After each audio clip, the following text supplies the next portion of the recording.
Hello नमस्कार, मी निशा माझ्या आणखीन एका नवीन व्हिडिओमध्ये तुमचं अगदी मनापासून स्वागत करते. तर व्हिडिओ टाकायला तर खूप लेट झालाय, पण काही हरकत नाही, तुम्ही नक्की करून पहा. झटपटीत आणि जास्त साहित्य नाही लागत आहे अशा पद्धतीचं गावरान पद्धतीचं लोणचं ज्यांची आई करत असेल, आजी करत असेल, आणि हे लोणचं पाहून खरंच तुम्हाला माहेरची, आईची, आजीची आठवण आल्याशिवाय राहणार नाही. तर जास्त बडबड न करता डिरेक्टली मी माझ्या आई आणि बाबांनी मिळून बनवलेलं तुम्हाला चटपटीत असं लोणचं दाखवते. तर त्या दोघांसाठी एक लाईक नक्की करा आणि चॅनलवर नवीन असाल तर जाता जाता सबस्क्राईब करायला विसरू नका. तर चला आपण एका मोठ्या भांड्यात आईने सकाळीच पाण्यात ह्या कैऱ्या टाकून घेतल्यात. ह्या गावरान आंब्याच्या आंबट कैरी लागते आपल्याला. आपल्याला कुठलीही तोतापुरी या कुठं दुसरे कुठले असतात ना गोड आंबे, त्याची कैरी लागत नाही. लोणचं बनवायला आंबटच कैऱ्या लागतात. ह्या कमीत कमी 2 डझन कैऱ्या असतील आणि ह्याला अडकिता म्हणतात आमच्याकडे. तुमच्याकडे काय म्हणतात ते मला कमेंट करून सांगा. आणि या अडकित्याच्या मदतीने ह्याच्या आपल्याला फोडी करून घ्यायच्यात. त्या सुरीने सहजासहजी निघत नाही, कारण त्याची कोय कडक झालेली असते आता. म्हणून ह्या अडकित्याच्याच मदतीने ह्या फोडाव्या लागतात, नाहीतर ती कोय सुरीने फोडायला जाणार तर ती होणार नाही व्यवस्थित. आणि बघू शकता यालाही खूप मेहनत लागते. अडकित्याच्यामध्ये कैरी पकडून त्याला जोरात असा दणका देऊन त्याचे तुकडे करावे लागतात. हे सोपं काम नाहीये. म्हणून पप्पांनी आम्हाला मदत केलीये.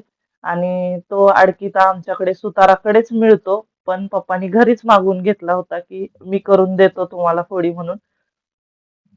आणि बघू शकता छान आम्हाला हव्या त्या आकाराच्या कैरीच्या फोडी पप्पा करून देत होते.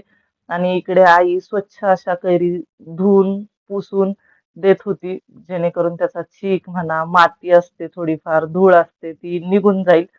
आणि इकडे सगळ्या फोडी बनवून तयार आहेत. एका मोठ्या भांड्यात घेतल्यात. आता त्याला स्वच्छ कपड्याने पुसून घ्यायचंय आपल्याला. त्याच्या कोया बाजूला करायच्यात. आणि इकडे आईने एका मोठ्या परातीमध्ये मोहरीची डाळ घेतलीये. विकतची मोहरीची डाळ घेतलेली नाहीये, घरगुती घरच्या शेतातली मोहरी तिने रात्री भिजत घालून ते फडक्यात बांधून बरंच काय काय प्रोसेस केली आणि त्याची डाळ बनवलेली आहे मिक्सरमध्ये. आणि हळद, मीठ आणि लसूण तिने ठेचून घातलाय, ना की पेस्ट तयार केलीये. ठेचूनच घालायचा, म्हणजे एखादा तुकडा मुरल्यानंतर दाताखाली येतो ना तो लसणाचा, तर आहा खूप भारी लागतो तो.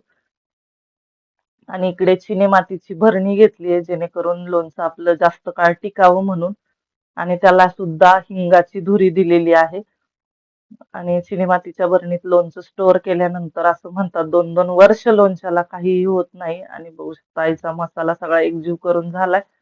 आणि मी थोड्या थोड्या करून फोडी त्याच्यात घालतीये, म्हणजे आई त्या फोडींना सगळा मसाला चोळून घेईल. आणि ती त्याची काळजी घेते की प्रत्येक फोडीला मसाला लागला पाहिजे, म्हणजे त्या लोणच्याला तेवढी छान अशी टेस्ट येते.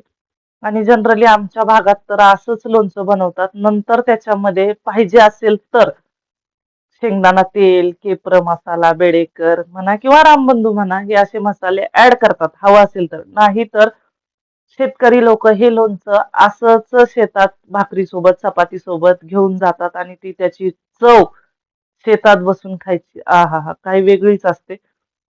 माझ्या तर तोंडाला आत्ताच पाणी सुटले. तुमच्या सुटलं की नाही लोणचं पाहून?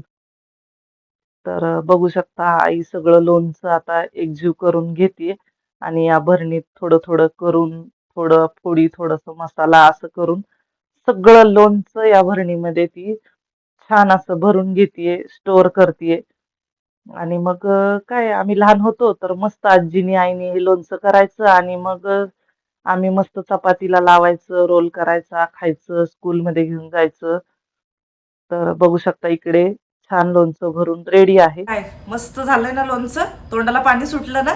लागा तयारीला. मग आईची, आजीची आठवण आली असेल ना, मला तर फार आली. कारण की माझी आजी मला भाकरीचा पापुडा काढून त्याच्या आतमध्ये जो लोणच्याचा तो हळद मिठाचा खार असतो ना, तो लावून रोल करून द्यायची. आणि मग मी मस्त असं खायचे. शाळेच्या टिफिनला सुद्धा मी कधी कधी घेऊन जायचे. तर मग असंच चटपटीत आणि झणझणीत लोणचं या पद्धतीने नक्की करून पहा. आणि व्हिडिओ आवडल्यास व्हिडिओला लाईक, शेअर आणि सबस्क्राईब करायला विसरू नका. भेटूया आपण अशाच व्हिडिओ सोबत. तोपर्यंत बाय.